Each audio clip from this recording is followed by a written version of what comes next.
What is up, everybody? Clint Lamb with Cover Crimson here to react to Alabama's third spring practice. We were actually able to be in attendance. Obviously, it wasn't anything extensive. We only got the first couple of periods, only can see so much, but we did learn some things.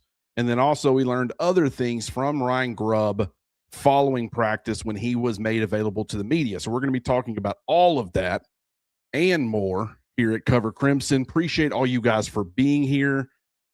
Tyrell Strickland, Jira Edwards with the twos and drills. I don't know if it was necessarily with the twos. He was obviously one of those first few guys working. Now, granted, I didn't, Red Morgan, Drake Kirkpatrick Jr., some of those other Husky candidates, now that I think about it, I really didn't see them working over there with Bray Hubbard and Keon Sabb, not even Taylor and Zay Mincy. So it's possible that Jira Edwards was actually working at safety and not Husky. Now, granted, maybe I'm wrong on that. I will have to double check. I'm sure they're playing in both at safety and Husky, no doubt about it. But yes, he looks fantastic physically. A lot of these guys look incredible, and that's what we're going to be talking about. Now, granted, it's the off season. All these guys, I mean, they've been working hard in the weight room, but some of the things that stood out, we'll be talking about it more. But one of the first things that stood out to me, as far as at least, well, really it's across the board, it's offense and defense, but I noticed it. I think it was very, very evident on defense is the length across the board. I mean, you start talking about guys like, Rahael Kelly, the freshman safety, super long guy. Terrence Green along the interior defensive line, super long, super large. Carmelo O'Neal, the Mercer transfer, cornerback, long. Des Zulu, length. Zay Mincy, Dijon Lee, Xavier Griffin, Caleb Woodson. Across the board, seeing these guys in person, the length stands out in a major, major way amongst this group. So I'm excited to talk about that, excited to see how that continues to develop as far as who ends up where, how much they relied on. We're going to be talking about all of it and seeing what ends up happening. Jonesy, what's up, Clint? Roll Tide from my desk at work. Roll Tide to you from my desk at work as well, which is the home office, which I did announce last night that we are going to be making some changes, turning this more into a home studio type of situation, take this production to the next level. We're doing some things behind the scenes as far as graphics are concerned. I always want to try to bring to life a lot of my observations or things, give you guys visuals. Now, some people who like to listen to the podcast, you're not going to carry the way, but I do think that will be beneficial. So we are going to be taking the visuals to the next level in the coming months. So definitely keep an eye on that. Thank you for being here so much, Jonesy. Mimi's, thanks for helping us keep up. Absolutely. There's a lot to talk about. There's a lot to keep up with, and that's exactly what I'm here for. Tino, Yo, Clint, RTR to you as well. Brock the Baller. Wow, that has Jackson done. What has Jackson done to be named the starting left tackle already in only practice 3? Well, that's a great question, and I guess it's time to get into that. We'll be talking about several other things, so many observations, but one of the big talking points from today was Ryan Grubb after practice. He was asked about the offensive lineman. He mentioned Michael Carroll, but he also mentioned Jackson Lloyd and just the progress that he has made. They are going to be relying on him, and he all but named him the starter at left tackle. Now, what's interesting about that is I was already starting to question, okay, what's going on? Where does Jackson Lloyd stand? Because he was with the first team offense or the first team offensive line the way it's currently set up. We'll be getting to that here in just a second, but they were going through drills. They weren't doing anything together, but just the lanes, the practice lanes that they were in, they had it kind of divided up by different position groups, and he was leading the way at left tackle. And Javen James, who we all expected to be the primary competitor at left tackle, the Mississippi State transfer who has SEC starting experience on the blonde side, was actually behind Michael Carroll at right tackle. So I found that fascinating, and that kind of triggered something in me to think, okay, is Jackson Lloyd, is he like the clear-cut favorite as far as the left tackle job? Sure enough, right after practice, Ryan Grubb all but names him the starter. And look, I love Jackson Lloyd. There's a reason that I have been predicting him to be Alabama's starting left tackle. I like Javen James. I think Javen James has fantastic upside. But Lloyd, to me, he's physical, good quickness. It kind of gives him an advantage when working positions, as far as sealing off offensive linemen, working up to the second level, has the agility to kind of peel off of those double teams when working to the second level, getting his hands on a linebacker or a second level defender. Does play upright a little bit at times. Would like to see him play with a little bit better pad level, and would like to see him play with a little bit more power. Now, granted, doesn't mean that he hadn't made tremendous strides on that front. I'm talking strictly very limited reps that I've seen from him on the college level. And so I would like to see him, play with a little bit more power. As far as the bend and stuff, he's got good bend at times, a little bit inconsistent with it. But in a lot of ways, he's just like he seems like an oversized, really athletic, blocking tight end. Great movement, definitely fits the scheme. And so I have made comparisons to Monroe Freeling, the Georgia left tackle, who is going to be going in the first round of this April's NFL draft. I think he's got that kind of upside. We'll see if he reaches it. But that is something that stood out to me. So what we're going to talk, we'll go ahead and talk about the offensive line and just kind of what I observed. Now, granted, I could have missed some things. You're looking at 100 different things, but I noticed that Jackson Lloyd was at left tackle. Nick Brooks was at left guard. Now, we have to remember, if Will Sanders was available, my guess would be he would be lining up at left guard with the first team. Could be wrong on that, but Nick Brooks does have starting experience in the SEC at left guard, so that's not surprising. Rayson Delgatti, who is another guy that Ryan Grubb brought up by name and pretty much all but named him the starting center, or at least it's trending in that direction. He was lining up as the first team center. Mal Waldrop was at right guard. Not overly shocking to me. We've heard great things about him. I was curious to know who was going to be going at center and who was going to be going at guard. But Mal Waldrop was the first team right guard from what we saw. And then Michael Carroll was the right tackle. Now, some of the questions that we've had, is Ty Haywood going to play guard or is he going to play tackle? Well, when we were in attendance and seeing those guys, he was playing left tackle. And so was Tyrell Miller, the JUCO transfer. Well, according to Ryan Grubb, after practice, he said that, he was asked about both Caden Strayhorn and Ty Haywood. He said Haywood's got guard tackle versatility. And he made a point to bring up they had him at at tackle early, but they also slid him inside and let him get some reps in at guard. I ultimately think he ends up at guard. I think in these early stages, he probably wants to play tackle, wants to be given that opportunity. I'm sure they're giving him that opportunity, but I think the coaching staff likes him more on the interior. And so I wasn't surprised to learn that at all. Some other big developments, Ethan Fields, the Ole Miss transfer, if I'm not mistaken, because I always list them by numbers. I don't list them by name because it's just faster to type as I'm taking notes. But I had 79 at right guard and 75 at center. For some reason, I thought 75 was Caden Strayhorn, so it didn't stand out. Well, then I'm looking at the roster they gave us, kind of refreshing myself on some of these new numbers, and Caden Strayhorn is 79. So he was actually at right guard, which Ryan Grubb, once again, he brought that up. And that meant that Ethan Fields, who had been playing guard for Ole Miss, both left and right guard, he was actually the one getting some action at center. So both Caden Strayhorn and Mal Waldrop were both at right guard. Chris Booker was at right guard. We saw him in practice in some of these practice clips at left guard, so I haven't seen him at tackle yet. We'll have to wait and see. But then Javen James was the other one that was at tackle. And then also Bryson Cooley, who I have viewed as a tackle, a true freshman, a four-star player that Alabama got late, flipped from LSU. He was at left guard. So that is also very, very noteworthy. That's the offensive line. That's what I noticed. It is pretty important developments as far as Jackson Lloyd essentially being your left tackle, Rayson Delgatti essentially being your center at this point. And then you got a bunch of other guys who are getting looks in some spots where maybe we weren't expecting, but do not count out Mal Waldrop. I understand he's a returning guy, so that probably gives him an early advantage over some of these other players.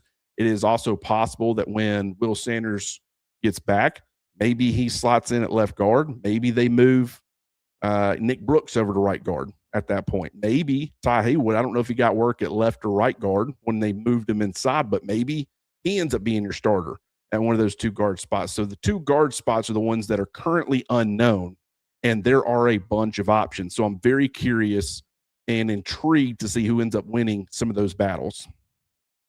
Agrog Lodi, I don't know if I even came close to pronouncing that right.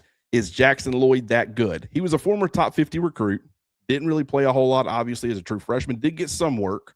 We know the coaching staff really likes him. They love the upside. They love the athleticism, and he's obviously made some tremendous strides.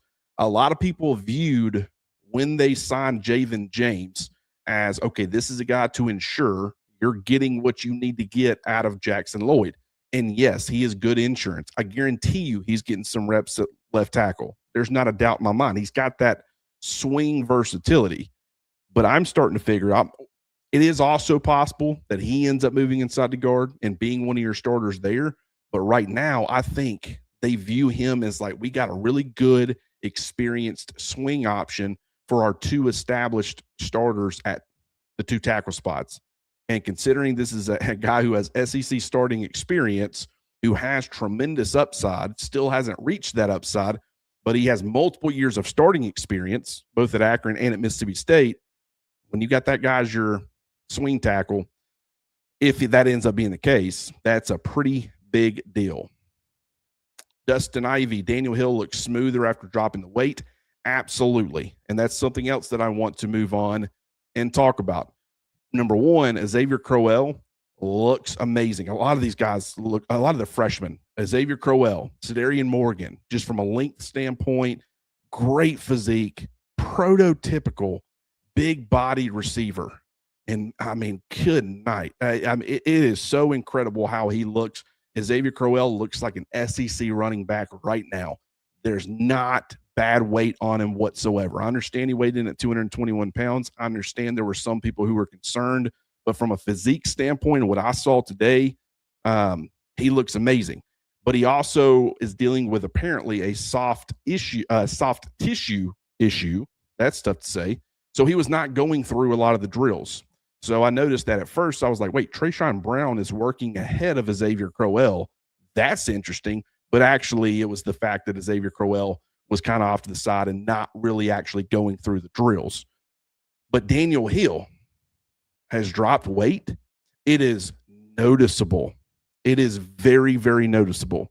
He does not look – I'm not saying he looked overly sluggish this past season, but he looks like a different guy. I mean, I'm surprised that he's only lost 8 pounds. It seems like more than that. He looks a lot leaner.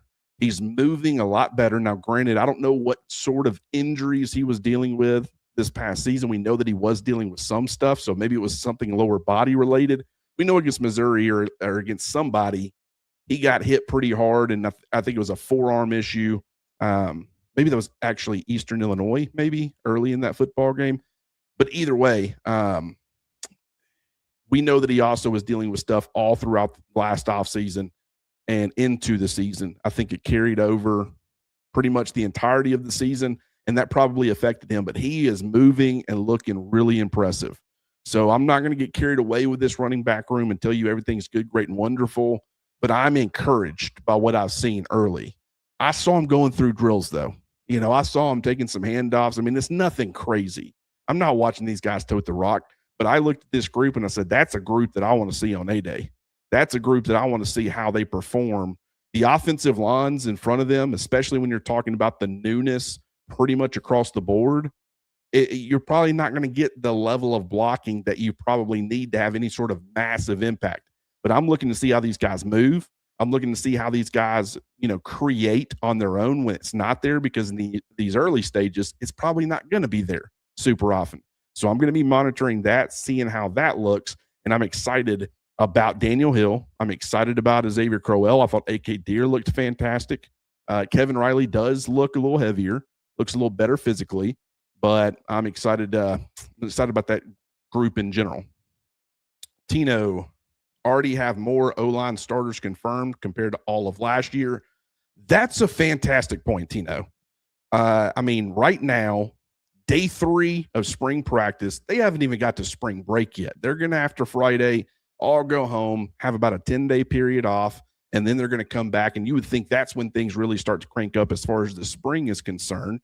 And I also wouldn't have been surprised if they went into the offseason having not really named starters at a lot of these positions. Instead, it wasn't a Ty Simpson last year situation. Oh, if we were to play a game today, it was pretty much, this is our left tackle, this is our center.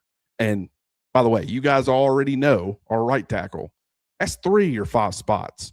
You can build around that. You can go ahead and let those guys start gelling. The fact that the guard spots have not been named, that means no 2 guys are playing next to each other who are guaranteed to play next to each other come the fall.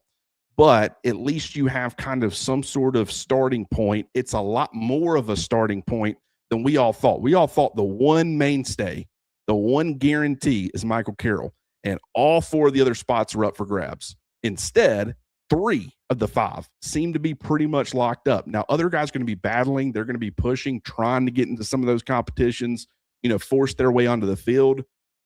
But I also think that a lot of those other options, Ty Haywood being a backup tackle, Javen James being a backup tackle, obviously Bryson Cooley, based off of where I saw him today, being a tackle possibility. All these guys obviously have the ability to play guard as well. So they're, it's not like, hey, we've named these starters and you're now out of it. Caden Strayhorn could end up starting at guard. Ethan Fields can end up starting at guard. So despite the fact that Rayson Delgatti has a commanding lead as far as that group, you still have the motivational factors for a lot of these players because there are still opportunities on the interior. If it was Jackson Lloyd, if they had named Javen James the starter and Michael Carroll's a starter at tackle, Jackson Lloyd, I'm like, he's probably not starting then because he feels like a tackle-only option. But all these other players, they have the ability. So worth mentioning. King family reacts. Ryan Grubb is all in for Jackson Lloyd. Is Jackson him? We don't see this too often, guys. A guy that we have barely seen coming off of a true freshman season. I was extremely impressed with the high school tape. I totally understood why he was ranked as highly as he was. Obviously, On3 Rivals was higher on him than everybody else. But was I expecting this? Absolutely not. I was not expecting them to come out and essentially name him the starter in practice, right after practice 3. I mean, that's pretty wild to me, but also it kind of gives him the confidence where he's now, hey, put your head down and keep going to work. Doesn't mean he won't get pushed, but it's really good to see. Hampton, Roll Tide, Clint, need to collaborate again soon, brother. Absolutely, man. Get with me. And by the way, I'm terrible about the DMs. I get so many of them, and I get questions. A lot of times it's over. I have ADHD kind of, sometimes when things get a little messy around the house, sometimes I get overwhelmed, and kind of my reaction is just don't touch any of it. I just let it go. And I do that with my DMs sometimes. Right now, my email's the same way. I hate the red notifications on an iPhone. I like to clear them out, but I've let my email get overrun with all kinds of, every day I'm getting blown up with stuff. And so sometimes I just let it go. And next thing I know, there's 2,000 emails in there that, I make sure to go through every day and kind of see what's important, but I'm the same way with DM. So I will try to remember to get with you as soon as possible for sure. All right, Tyler Davenport. Grubb solidifying Delgatti and Lloyd as starters is telling. Excited to see the growth, especially with Lloyd. Yeah, and one thing I'll say is he's essentially named Delgatti the starter before he's been exposed to what I think is his biggest issue, his biggest potential issue, which is power, holding up. And when you're in shorts and helmets, you can't do that. When you're in a weight room, you can't do that. And so while I do think he's in a key place, I've projected him to be Alabama's starter. I'm not surprised that he is far and away the leader right now. But one of the big obstacles for him is getting out there and doing it when the pads come on. If he can prove that he can hold up in the SEC, playing in a lot of ways like he did on a lower level of football, then I'm going to feel very confident in him. But it's the only obstacle that I still have for him, and it's nothing against him. It's just a TBD. He was a little bit undersized. They've talked about how hard he's worked in the weight room, and how much he's improved himself from a strength standpoint. I think he's put on a few pounds. All that's great. But, still need to see it when the pads come on. Garrett Gaskin. Clint, how's it going, man? What is a detail you noticed today at practice that you think people won't find out about unless they were at practice that most of the media guys won't think to share?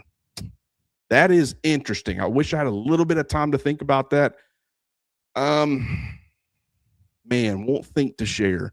I don't know. I mean, I'm sure they'll bring up a lot of guys. I didn't get a great look at the defensive line. I didn't. But the linebackers, number one, does he look a little bit lean? Yes. But Xavier Griffin looks like an SEC defensive player. Surprisingly so. I thought he would look a little rail thin, to be honest with you. And he did not. He certainly looked the part. And seeing him standing next to Caleb Woodson looks fantastic too, by the way. Really thickly built guy. I mean, I think he's put on some really good weight. Some really good weight. Those 8 pounds, I think, have made a noticeable difference for him. I'm really excited about him as well. But Xavier Griffin, being a true freshman, that was the one question or concern that I had was, and granted, I don't know what we know that his weight's 222 or somewhere around there. And so we know he's moving in the right direction, but that weight has clearly been good weight because he looked the part already. So that was really good to see. I think, there's a lot of competition happening at off-ball linebacker, but a guy like Xavier Griffin with the versatility that he can bring to the table and the fact that you are starting to see some lines being blurred a little bit as far as the Bandit and the Wolf, if you don't have as much versatility going on with those positions, then that one of those off-ball positions can kind of become one of those versatile chess pieces. And that, despite the fact that Xavier Griffin is not playing Wolf, I think that you can still use him as a chess piece, kind of like the Husky, and move him around and do different things with him to really, help out or bolster your defense. So that would be one of the things that stood out to me early. Trying to think if there's anything else. Everybody's going to be talking about Jaira Edwards. A lot of the freshmen, Cedarian Morgan, Xavier Crowell, Jaira Edwards. Trying to think. Give me some time. I'll try to come up with something. Great question. But I would definitely need to go back through my notes as well. I wish I could have seen the defensive line. I was disappointed they were in the far corner. They would only let us go so far. Practice was indoors due to the weather. And so it was kind of difficult to see certain positions. Zachary Smith made it to the live. Good to see you here, brother. Appreciate you being here. And I'm sorry, by the way, that I wasn't able to go live this morning. Thought maybe I could squeeze it in, but I have this terrible problem. Every time it's the first day to go to Tuscaloosa, I live out in Chelsea. I got to go all the way down 280, get on 459, go to 2059, and then I'm rolling. And I always kind of forget, if you wait too long, you will get trapped and you'll end up being late. And I'm telling you, if you are not there, we have to, as the media, we have to stand outside, wait for them to bring us in to the facility, and then we stand there for a few minutes, and then we're able to go into whether it be the indoor facility or outside. And if you're not, when they're ready to let them in the door, if you're not there, you're not getting in. So there was a panic for me this morning where I'm like, you have to make sure you give yourself enough time, because the projected time, the GPS will lie to you, because once traffic, 9 a.m. traffic, 8 a.m. traffic starts on 280, it closes up pretty quick. So that's something to keep in mind. K-Tuck. Anyway, James is that best 5 and we move Michael to guard. I think it's possible. It seems like right now they're viewing Michael as a tackle. And once again, I think the most important element of that is the continuity factor that it gives you. If Michael Carroll moves inside, will that be his first experience playing guard? Absolutely not. That's what he played on the high school level. But it will be his first extensive experience viewed as a starter, being, geared up to be a starter playing guard.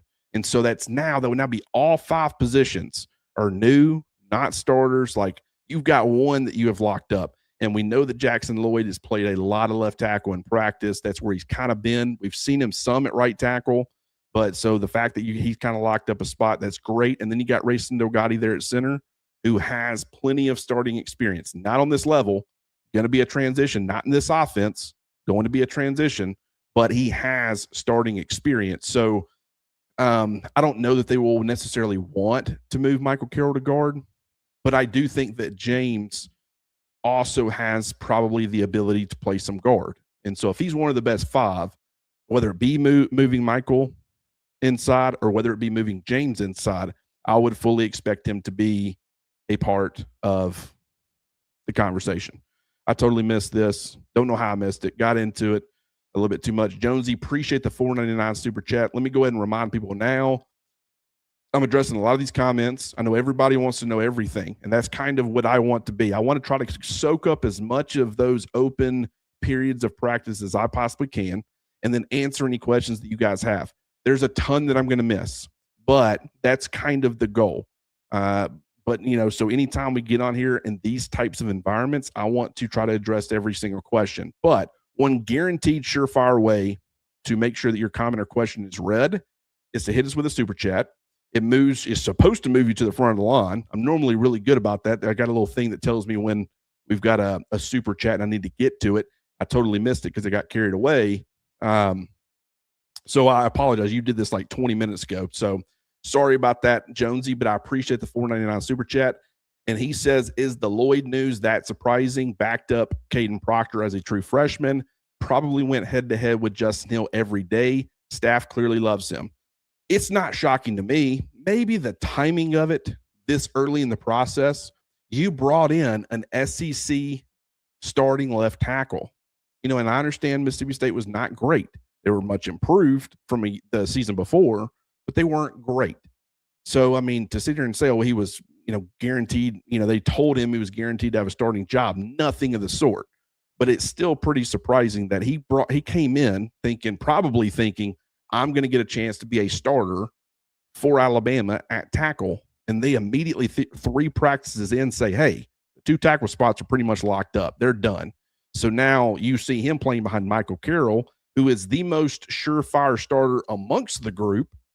But to a previous comment's point, maybe they're looking at him and saying, hey, if you perform really well at right tackle, we can't always move Michael inside to guard. Maybe that's, where the motivation comes in. It just was, the timing of it was surprising. The talent and what he can bring to the table, what he can bring to this offense, not shocking at all. I think people are going to be pleasantly surprised. Will there be growing pains? I'm sure. I still think he needs to get, stronger. I think he needs to play with better pad level more consistently. There are things that he needs to work on. But I think people are going to be pleasantly surprised as he gets his footing at left tackle, how effective he is. And while I loved Caden Proctor, and I really don't know where Alabama would have been this past season had he missed any sort of time at left tackle, so you have to appreciate his availability. I think ultimately fitting what they want to do, by the time Jackson Lloyd ends up being established and comfortable as a starter, I think you're going to get more out of him.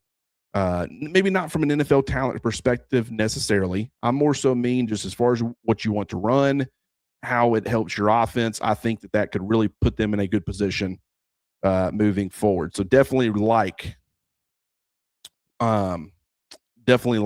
Jackson Lloyd a lot. M. McCree 7. What do you think of seeing CD Morgan? I said this earlier. Guys, just looks the part. Movement is fantastic. Leaping ability was put on display. There was one that was just a tad bit high. You saw him have to go up. The catch radius is going to be crazy. The willingness to attack the football in the air. We didn't see anybody covering the receivers. They were going against air, but he is the prototypical big-bodied receiver, what you would typically describe as the X. Now, just because I call him a big-bodied X receiver doesn't necessarily mean he's going to be playing the X. In fact, today, if I'm not mistaken, I think Ryan Williams and Derek Meadows were the first 2 at X. The first 2 slots, shockingly enough, Rico Scott was the number 1 slot. Lottie Brooks was the number 2. Don't think that means anything necessarily, just worth noting. And then what I would describe as the Z, who would typically be to the tight end side, typically, that was Noah Rogers, and then behind him was CD Morgan. So that's what I viewed as far as the wide receivers. Maybe they switched it up and I missed it because I was watching another position, but Morgan looks the part. I mean, Meadows look good. All the receivers look good. But I'm telling you, Morgan's going to be a dude. There's not a doubt in my mind at this point. And it's just a matter of when. And I think it's going to happen sometime in 2026. And it could happen fairly early. He seems like he's going to be too good of a player to keep off the field, and just what he brings. Meadows is going to do everything that he possibly can to hold him off. And if they're looking for that size element within the offense, Meadows wants to be it, and Meadows can be it. But I just think right now, Morgan is too special of a talent. He's going to be tough to keep off the field, I'm telling you. Bama Bob Warner, thanks for this report, Clint. We appreciate you very much. Absolutely, man. I love doing this. All I'm doing on my way home, I got about an hour, about an hour and 20, hour and 30 drive home. All I can think about is can't wait to get home and share all this information with my friends. So thank you guys for being here. I really do appreciate it. Flossy Sports TV, James might be the new Geno. Okay. It depends on what you mean by that. If you mean a transfer who was brought in, provides really good, some stability as far as having some versatility, can play different positions. And, if there's any injuries, he's kind of coming in. Geno actually, in some ways, ended up being a co-starter because of how often he was in the lineup. And in some ways, he was considered a co-starter, like at left guard when everybody else was healthy, maybe even a co-starter at right guard too, one of those two guard spots. So if that's what you mean, then yes. If that's meant as a slight, not saying it is, but I liked Geno. Geno wasn't the best athlete. I think he maximized every ounce of ability that he had, and Alabama could have been in trouble when Parker Brelsford went down with an injury had it not been for Geno. And Cam Dewberry dealt with some injury stuff. We know Jaden Roberts did. And so his versatility, you would have loved to have seen Will Sanders or some of those other guys get some opportunities. But I think Geno being a veteran presence certainly helped. Jeremy Davis, I did a deep dive on Jackson Lloyd last year and saw that he had double-digit doubles as a high school baseball player. Definitely an athlete. Yeah, he can dunk a basketball. He's a three-sport athlete. And a lot of times when you're looking like Monroe Freeling, if I'm not mistaken, he also had a basketball background. And you kind of saw him put his athleticism on display in non-football sports where you would know this is a special caliber athlete as an offensive lineman. I think Jackson Lloyd followed on a similar path. He also played baseball. I don't think Monroe Freeling played baseball, but also both of them were defensive linemen in high school, and pretty good ones, pretty impactful players. So when I make these comparisons, I think from a size standpoint, they're not apples to apples, the same type of player, but I think there's enough similarities between Monroe Freeling and Jackson Lloyd where I see a path for him to be what Monroe Freeling was to Georgia this past season, which is a very, very effective football player. So let's see. Mimi's, but my heavens, Edwards looks amazing. Yes, he does. I'm guessing you're talking about Jira. That's one that everybody's talking about, understandably so. Caleb Edwards looks great too, by the way. He does. And I thought also Josh Ford moved well, they got some massive bodies at tight end. It's crazy, man. And I thought that he caught the football, Josh Ford in particular, caught the football well. Just wanted to throw that out there. But Jira Edwards, yes. He looks really, really good. The movement, easily the most impressive physically amongst that group. There are some guys who are longer. Like I said, Kelly, dude's got length for days. Very long guy. Zay Mincy looks like he's put on a little bit of good weight. He's a little bit more rocked up. He's also got some length. I thought Bray Hubbard looked good. Keon Sabb, Ivan Taylor, the whole group did. But I thought that Jira Edwards, even amongst that group of players, physically, he looked a step above everybody else. He looked more like an NFL caliber defensive back. We haven't seen the guy play football, so I'm not saying they're going to throw a ball down and he's going to be the best defensive back Alabama has. What I'm saying is physically, when you look at him and you try to pick out who do you think would be the best NFL talent, knowing nothing about these guys, everybody's picking Jira Edwards, in my opinion. He looks like an NFL DB. And it's crazy that I'm saying that when he's a true freshman. He should be a high school senior, a second semester high school senior right now. Like, what are we doing? I don't know what they're feeding these guys that are some of these young players, but they all look incredible. And I'm trying not to get too excited. I don't want to get ahead of myself just because of how somebody looks. You actually need to see it on a football field when, receivers are being covered and DB's got to cover guys. I mean, you got to see it, but telling you, they look impressive. Tyler Davenport, how is Noah Rogers looking? He looks good as well. Absolutely. Only saw him run a few routes. Didn't see enough to be able to sit here and tell you, anything definitively or of detail. And I hate that, but there's just certain guys. I wanted to get my eyes on the true freshmen. I wanted to see the Wolves. They continue to do their things. A lot of the Bandits were working alongside the Wolves. They were doing things together. Des Zulu stood out in a major way. I know I keep taking your guys' questions. Then I'm like, you know what? I'm just going to pivot, run down this lane, and we're going to talk about this guy instead. I just don't have a whole lot to say about Noah Rogers, and I'm sorry for that. But one of the reasons is I was focusing a lot on the defense, and the length with Des Zulu, thought he looked good. There was doing a drill where I think it's a tight end. I couldn't really tell. I guess I'll probably share this to Twitter when I get off here, but it looks like a tight end, and you had Yanze Pierre lining up outside of the tight end, and you had Des Zulu in a three-point stance lining up inside the tight end. So not a 4-eye by any means.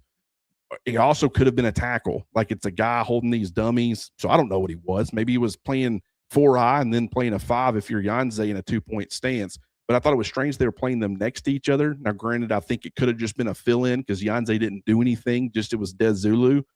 But it seemed like he was working on playing inside a little bit. So I don't know what that means. I'll be curious to see if we get any more information on that. But, I thought Jamarian Matthews moved well. I mean, the guy is a bona fide athlete. Once again, we're talking about a freshman that just looks like a dude. I love this freshman class. I loved them as far as their high school tape. I loved what I've seen from them in person physically. I'm going to try not to get too carried away with this group, but a lot of those guys look great. I thought Justin Hill has put on really good weight. That's one that I've talked about extensively along with Yanze Pierre. I thought Yanze Pierre definitely looked noticeably bigger. So all those guys looked fantastic. Jay Moneyman, I hope Jackson can anchor against the bull rush. It was a problem for him as a freshman. If you look at some of those reps, which there were very little, and that's why I say, regardless of how he looked in some of those reps, and yes, against some of the competition, you're sitting there thinking it's not good that he couldn't anchor, and he was getting driven back into the quarterback some on some of those reps, but it's not enough for me to make any sort of sweeping assumptions about him as a player. Yes, I agree. He needs to anchor better. He needs to get bigger and stronger. But I do think that he's worked extremely hard in the weight room, and the coaching staff sees something with him where they're going to be in a position, he's going to be in a position to be a starter. And I think that I'm excited to see what that ends up looking like. Doesn't mean he can't have limitations, at least some early on. I mean, it's going to be a redshirt freshman, so can't expect him to be a completed product right out the gate, but I'm excited about him.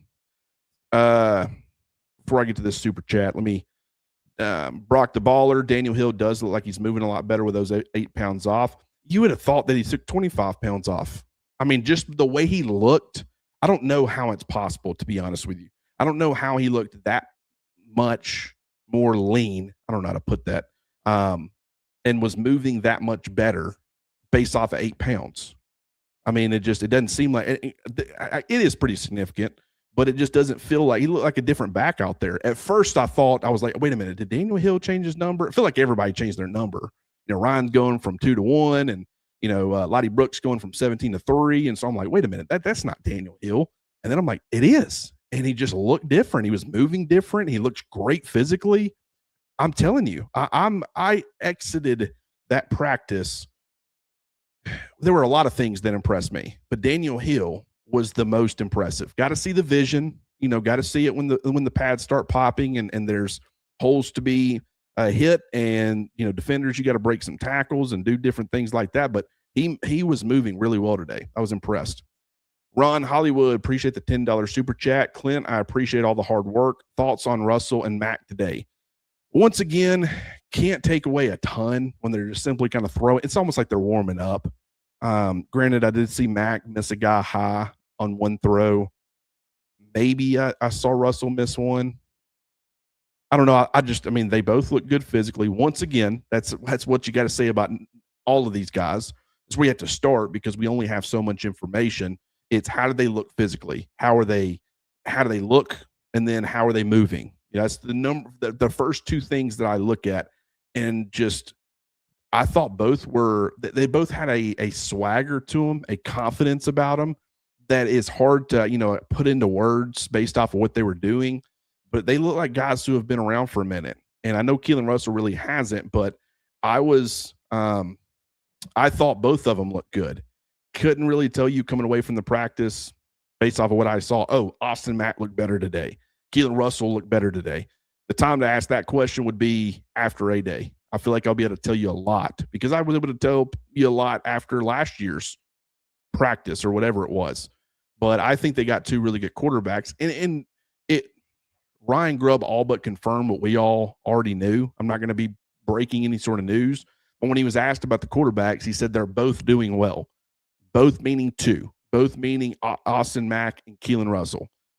Jet Tomala and Taden Kawa. Love the talent of those guys, especially Tomala. I think they're both talented dudes, to be honest. But they're not in this conversation. I mean, they're just not. This battle is between two players, and it's good because it is between two players. Last year, I mean, it was really ties to lose, but you were also trying to get Keelan Russell some first-team reps and Austin Mack some first-team reps. And so you were dividing amongst three players to an extent. This year, there's two guys in that battle. And so as far as first-team reps concerned, Russell and Mack will get all of them, which I think will be beneficial for both players and whoever ends up being Alabama's starting quarterback in 2026. Philosophy Sports TV, I was just speaking to Geno's positional versatility. That's what I thought. Just wanted to confirm, and it was a good post. Yeah, I think that having the ability to play tackle and guard in some ways, when that can be like your first guy off the bench, you got to think in that instance. I mean, if let's say Caden Strayhorn ends up being the right guard, but he's also the backup center, kind of like a Geno Vandermark. Well, if Javen James establishes himself as like that fifth option, first guy off the bench, and he has guard tackle versatility and he can play 4 of the 5 spots, he either comes in at tackle to replace somebody or he comes in at guard, and maybe he comes in at right guard if something happens to the center and Caden Strayhorn kicks over to center and he comes in and replaces him. Like having that type of versatility and ability is beneficial. You had that with Geno Vandermark. He could be starting at left guard or playing a lot at left guard, and then all of a sudden Parker Brausford goes down. Boom. He slides inside. You bring in a guy who's been then rotating with him, and that should have been a lot more beneficial to the offensive line than it was. But having guys who have versatility definitely should be beneficial. Echo Tay, what do you think the ceiling is for the offensive line, and what's the floor? Do you think the floor could be worse than the previous offensive line? No. Well, okay. Let me take that back. I interpreted that as the run game, and I'm just going to tell you, statistically speaking, I don't see how it's worse than it was in 2025. This is the University of Alabama. There's no way the run game is going to be worse than it was in 2025. There are scenarios where it's as bad or pretty close to being as bad. I mean, I think that would be like the floor of it, but no, you're not going to convince me that it's going to be worse. The offensive line in particular, though, what you're doing is you're comparing experience to inexperience. But I have a hard time thinking last year they squeezed so little out of an experienced group. Now, part of that was due to some guys not being the perfect fit or guys being different body types, doing different things. And so this year, having the right guys in the room is a good place to start. But I also can't tell you it's definitely going to be better because of the inexperience. I have no idea what to expect. And according to Ryan Grubb, he's got some concerns with that. He says they got a long way to go, and he's 100% right. Now, we're still very early in this process. They've been out there now for 3 practices. They've barely got the pads on and started popping a little bit. So a lot to be determined there. But I think the ceiling is way better. I'm talking way better than last year's group. light years better, because I think that just they'll be able to do what they want to do offensively if some of these guys hit their ceiling and they can work better as a unit. And I don't care what the experience or NFL talent or any of that stuff was for last year's group. It fell so short of expectations. If that was the ceiling of this group, they would be in a world of trouble. But I mean, I think it can be just way better. Trey King, appreciate the $9.99 super chat. I love how Grubb confirmed Jackson as the starter so we can gain the necessary experience, especially against Yanze, to be ready for SEC competition. Absolutely. And it's not just Yanze. Yanze is definitely one that you want him going against. He's definitely going to help him be more battle tested by the time East Carolina in week 1 of the regular season rolls around, in August, in late August or early September. But I do want to see him against power.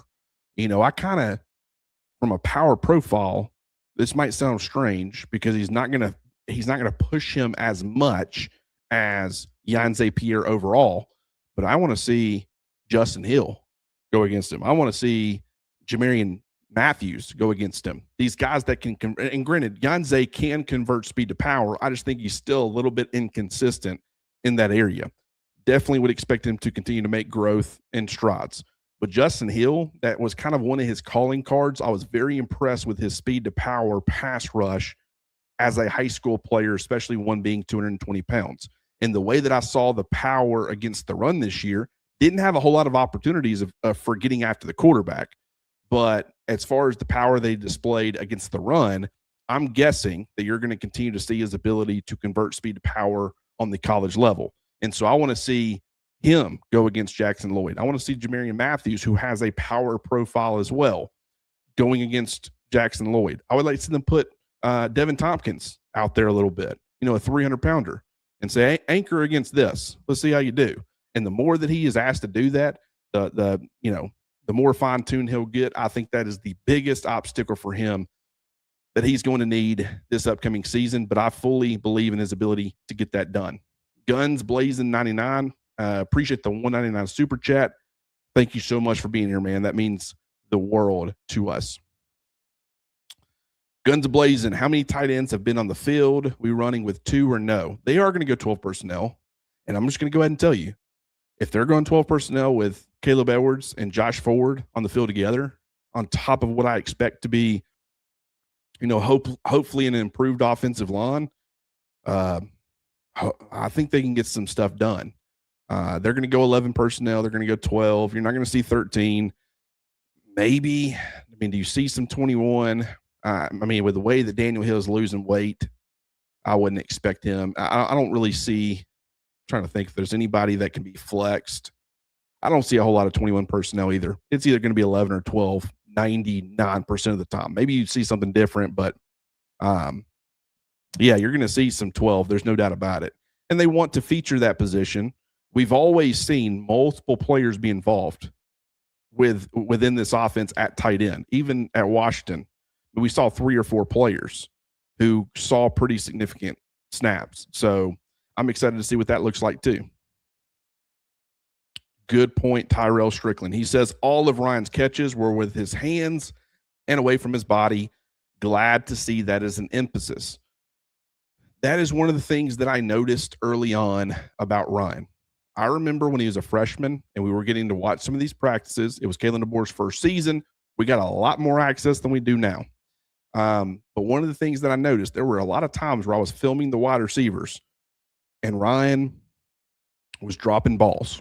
And I'm like, you know what? Because of the troll attempt from opposing fan bases based off of something that's happening in practice, I'm not even going to post this clip. I'm not going to give them the opportunity. I don't want them criticizing Ryan or anything like that. I didn't feel like it was fair. Now, granted, we have seen some actual struggles with drops. So now I would be more upfront about it. But then I'm like, this is a young player. I'm not going to let people just tee off on him or set him up for that. But I did notice that he let a lot of balls, even in those warm-ups, get into his chest. And granted, today, I didn't see every route that he ran. Maybe some of the other media members did. But what I saw, you're exactly right. I noticed that he was catching away from his body. He was, seemed to have good hand placement, and that was encouraging. So definitely worth bringing up. Great point. Like Ote, I think Clem and Richard Owens are going to be a great pairing if Grubb don't overrule some of their opinions. Number one, I don't think he's going to. I think there will be a trust factor. I think that Clem is the type of coach where he will stand up for himself. He's not going to be steamrolled. I can't say the same thing for Coach Cap. I love Coach Cap as a person. I think he's a great man. I loved to hear him being interviewed. I thought he was revealing. I thought he gave really insightful answers. I just think there were probably some times where he needed to push back. You're going to have that. I mean, unless you're working for Nick Saban and it's kind of Nick's way or the highway, sometimes you got to stand up for, you are the expert. You are hired to be the expert with the offensive line. It's the group that you're working with every single day. Yes, Ryan Grubb is dropping in there. He's got a history of being an offensive line coach. He's going to have opinions on it, but he's not the offensive line coach. You are. So stand up for yourself and push back when you feel like it's necessary. And sometimes Ryan, Coach Grubb will obviously have the final say on that, him and Kalen DeBoer. But I don't feel like there was enough pushback on some of the stuff. And I know that Clem, he's had confrontations with Matt Canada, with the Pittsburgh Steelers. He had a confrontation with him. And, he had no problem pushing back on some things. He had no problem pushing back against the New England Patriots front office. He allegedly got into a little bit of a spat with a front office member because he's like, what in the hell did you give me to work with? And they didn't give him a whole lot. And so you're like, you're expecting me to perform this job at a high level, and you're not giving me the tools and the resources, and you're telling me it's my fault. I'm just saying it's a guy that stood up for himself. And I think that in that instance, he was 100% correct. So I don't think his excuse making is my point. So I think that's the type of guy that you need, someone that's going to stand up for themselves, stand up for their guys. And, I think Owens, he just seems like a no-nonsense type of coach. And so I'm excited to see that duo kind of work in unison. And I think that Ryan Grubb will. He will trust those guys, in my opinion, to do their jobs. Maybe I'm wrong on that. And if we hear something different, we'll certainly report it. But I do think that you're going to see a better relationship between the offensive line coach and offensive coordinator. And I'm not saying that it was toxic or terrible, but I just don't think it was where it needed to be. I'll put it that way. Moon Rocka, fellas, that Ron Williams update was the biggest update of the offseason. I'm telling you guys, new year, new me. I mean, new number, new last name. He feels like a guy who's really trying to make some changes. And he's a talented cat. I mean, got some of the most talent, one of the most talented players, especially at his position in all of college football. The playmaking ability, the things that he can do with the football, just incredible. We've seen it. We've seen it on multiple occasions against Wisconsin this past season, against Georgia as a true freshman. Consistency and reliability are two things that he has lacked in a major way through his first two seasons in Tuscaloosa. But now he's one of the head honchos. Now he's a junior. And yes, he's still a young junior. He should be a sophomore right now. But I think, I was talking to, and I hope he doesn't mind me sharing this, but I was talking to Rodney Orr walking off of the practice field, and he told me something that I agreed with, and I think it was an excellent observation by him. And that was, Ryan's really young. He's a really young player, but he seems to have added some length. He looked a little bit longer. And I said just from being filled out, he looked a little bit more filled out. But Rodney's point was that he looks, a little longer. Like he's still going to be growing because of his age. And so he looks better to me. He's playing on the outside now. I think that's great. Like I didn't see him taking any snaps in the slot. Now, granted, it was a short period. I'm sure he's going to play in the slot some, but I think it will be a lot more so like him in 2024, where he played about 17 or 18% of his snaps in the slot versus 2025, where he played 50.4% of his snaps inside. And so I think him getting back outside, him being older, trying to get his confidence back up, that's a huge update for Alabama, because if he can become that dude, this offense is going to be dangerous. FX King, do you think Daniel Hill has already solidified himself as one of Alabama's starting backs? No, but I think he's doing everything in his power. I think from a talent standpoint, he was one of the more talented running backs that Alabama had this past season. due to being a little bit overweight. I don't think the conditioning was great. I think he lost a little bit of his explosiveness. I think the injuries, whatever they were, kind of were slowing him down a little bit. I think that created a limited Daniel Hill. And I think he's doing everything in his power to get healthy, to get leaner, to get meaner. And that's going to make for a better Daniel Hill. And so I'm excited to see what that looks like for him, because I do think that he's going to be a part of Alabama's rotation.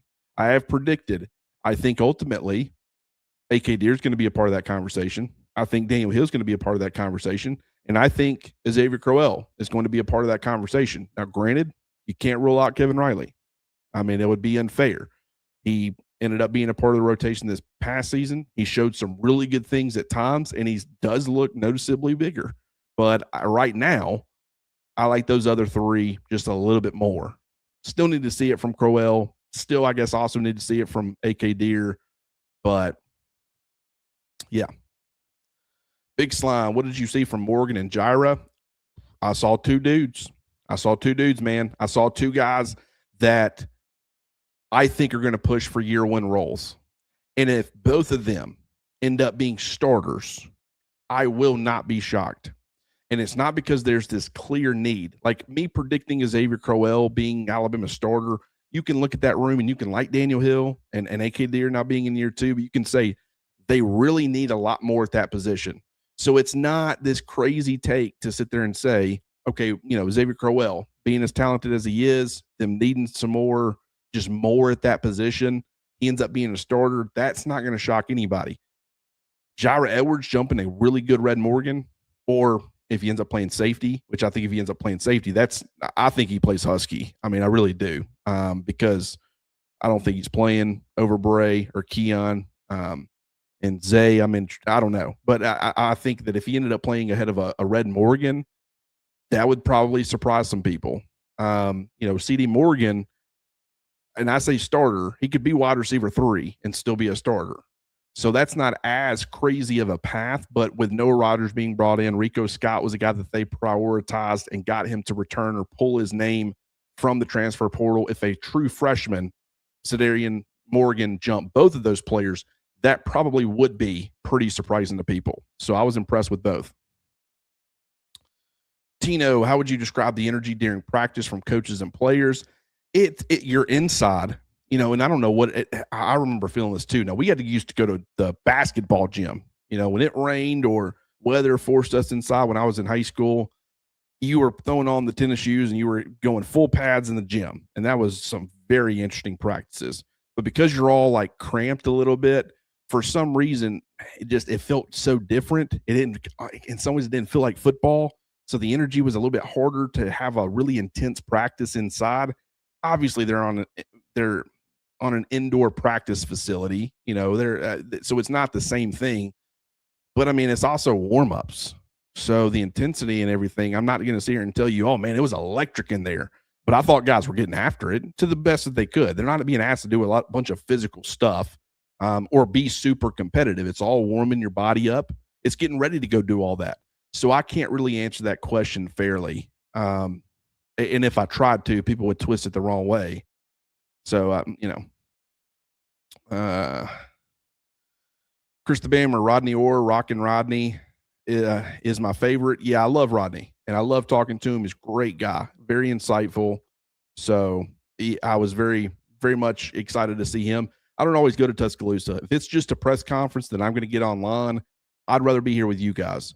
But I don't trust anybody to make my observations for me. If they're going to give me an opportunity to watch anything regarding practice, if I have the ability, I'm going to be there, because I feel like I'm doing you guys a disservice by not doing everything in my power to be there. Now, granted, that caused me to miss this morning's live. I hated doing that. I thought we were on a really good roll, but I just thought that what I'd be able to bring to this would be a lot more beneficial to you guys. But I love seeing Rodney. Don't get to always see him often, but he's a great dude. Ray Parham, hi Clint, what's your gut feeling about who emerges as the starting quarterback? Is this not one of the craziest quarterback battles you've ever seen? Because does it not feel like that the hype has just really not been there for the battle? Because I think a lot of people feel like they got two really good options. And I don't think anybody's necessarily Granted, I take that back. There are a lot of people that are really leaning towards Keelan Russell. They look at his high school ranking. They want him. They know that the ceiling is probably a little bit higher with him, and so they want him as the starter. But it's not. It hadn't been toxic, which has been really good to see. And I think everybody does understand. Like Austin Mack is a very talented dude. I mean, when you can get a 6'6", 232-pound quarterback that's got some mobility, I described him yesterday. I think from a size standpoint and a movement standpoint as a runner, very Trevor Lawrence to me. Not necessarily as a passer, even though I do think he's got great arm strength. He's got NFL talent as a passer as well. But I'm not going to sit here and tell you he's the number 1 overall pick. But kind of, you wouldn't think Trevor Lawrence would have the kind of mobility that he did. Looks a little long and clunky, but not clunky necessarily. But I think Austin Mack definitely has good mobility. Keelan is definitely an athlete. Ryan Grubb actually talked about that today. But I'm not ready to – I've said that I lean Keelan Russell. But as far as sticking my flag in the ground and saying this is going to be the dude, I haven't even come close to reaching that point. I like both players. I think they're both going to be in this competition and in this competition for the long haul. So we probably need to gear up and get ready to kind of sit on it and be patient. But regardless, I think Alabama's going to come out with a really good quarterback.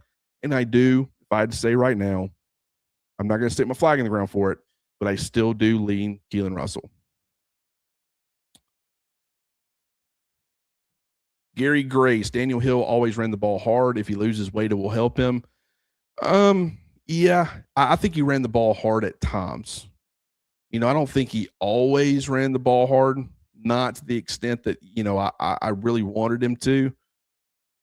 But I do think a lot of that was conditioning based. I mean, I'm going to go ahead and tell you, I was a 100% effort kind of guy. But even when I got fatigued, it's hard. It is so hard to go 100% when you're fatigued. And so I think that conditioning due to the weight and probably the injuries where maybe he wasn't able to run and do some of the things, I just don't think he was in the best shape this past season. So I think if you fix those two things, maybe you do get that power player, that consistent power player that we had seen quite a bit. Jonesy, Clint, it almost feels like the tiebreaker for the QB battle will be which guy is a better individual playmaker. To some extent, yeah. I mean, this isn't really – there's something to be said about protecting the football. Don't do things that lose you football games. But it's not like – I do think Alabama's going to have a pretty elite defense, but it's not like they have an elite run game that they can just, hey, play defense, run the football, just do what you need to do. Be a game manager. That's not this offense. That's certainly not the way that this team's designed with the uncertainty around the run game. As we saw with Ty Simpson, it's a playmaking position. In some ways, you're asked to be Superman at times. And so, whoever wins the job, they need to be a playmaker. They absolutely do. And that's why I think I lean a little Keelan Russell. While I think Austin Mack can make plays, Keelan Russell is one of the best playmakers I've seen coming out of high school at the position. Just went in those critical moments, coming up big, seeing what he needs to see, making a play happen with his legs on the, occasionally, and then making a lot of the right reads and throws as far as through the air and making some crazy good, passes. He just feels like a guy who is a bona fide playmaker at the position. So I'm excited. I say I'm excited a lot. Everybody has their go-to couple of phrases that they always end up working in 37,000 times. And I just noticed that one of mine's, I'm excited about everything. But I am excited about both of these two guys. But there is an element of having a command and a confidence in the offense. It's because of how much it's relied on. You have to be a leader. You can't sit back and just be a dude behind the scenes playing that position. And that's really any team. If you're a quarterback, you're automatically a leader. I mean, it's not great when a quarterback is not a captain of your football team. But at the same time, I do think that there is a playmaking element. You got to be safe with the football, and it's consistency. It's doing it every single day. It's being the same player every single day. And it's, continuing to stack on the good plays that you're making. Ron Hollywood, appreciate the $5 super chat. Clint, all we hear is about Clem and Owens. How is Nix impacting the wide receivers? That's a great point. And I think the reason, granted, I mean, you can make the argument the wide receiver room kind of fell short of expectations in some ways because of Ryan. Isaiah Horton certainly made an impact, but because they had so many options on a week-to-week basis and you had everybody banged up, it was every week it would seemingly be somebody different at wide receiver, or at least it felt that way. Rico Scott got a lot of hype from myself included and kind of fell by the wayside a little bit as the season progressed. So I wouldn't, in some ways the wide receiver room fell short as well, but nobody was really looking at the wide receivers as like one of the main problems with the offense. It was all focused on the offensive line and tight ends as an extension of that. So I'm not surprised by the fact that we hear about Clement Owens a lot, but Nix, I mean, I trust him fully. We've seen him do it on this level in the SEC. We know he's a developer of talent. I loved Jamarcus Shepard, loved what he brought to the table, and I wish him nothing but the best at Oregon State. But I think they got the right guy. They get the perfect guy from a recruiting standpoint. Nix is going to be one of those dudes. From having an offensive coordinator background, even having that experience with a rival where he can kind of give you some insight. Now, granted, it's a new coaching staff over there on the Plains, so it's not going to be like it was under Hugh Freeze, but just knowing some of the returning players and what they're going to bring to the table, strengths and weaknesses and things like that, that's always great. But he's a developer and he's a recruiter. So I think they'll get just fine impact out of him. Haven't heard anything specifically, but I have no concerns whatsoever on that front.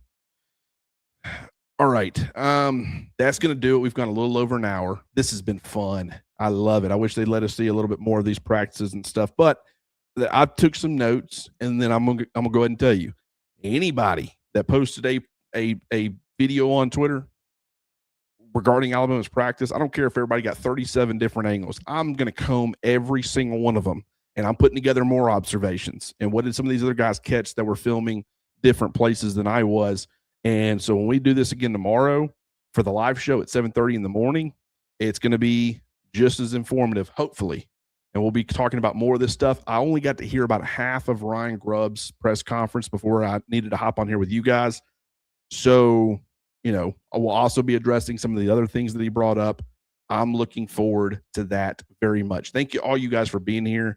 Been a great crowd. The contributions from you guys, the engagement, the super chats, all of it was fantastic. Thank you guys so much as always from being here. It means the absolute world to me. I will never stop saying it. You guys are family. Thank y'all. And if you haven't already, like this video, subscribe to the Cover Crimson YouTube channel. Also, if you got a little time and you want to show more support, if you really like this content and you want to, help us as much as you can, even if you don't listen to podcasts, simply go to Apple or Spotify if you've got an iPhone or you got, any phone that's got apps and stuff, and search the Cover Crimson Podcast Network. Hit those automatic downloads. That's all you have to do. You don't have to go listen over there. It is a one-time thing. You do that, and we will automatically be helped tremendously on that front as well. So we love the support on YouTube. We get tons of it. But if you don't mind, also do that. And then also get yourself some great clothing by going to roback.com, using the promo code Crimson20 to get 20% off your order. And we will talk to you guys soon.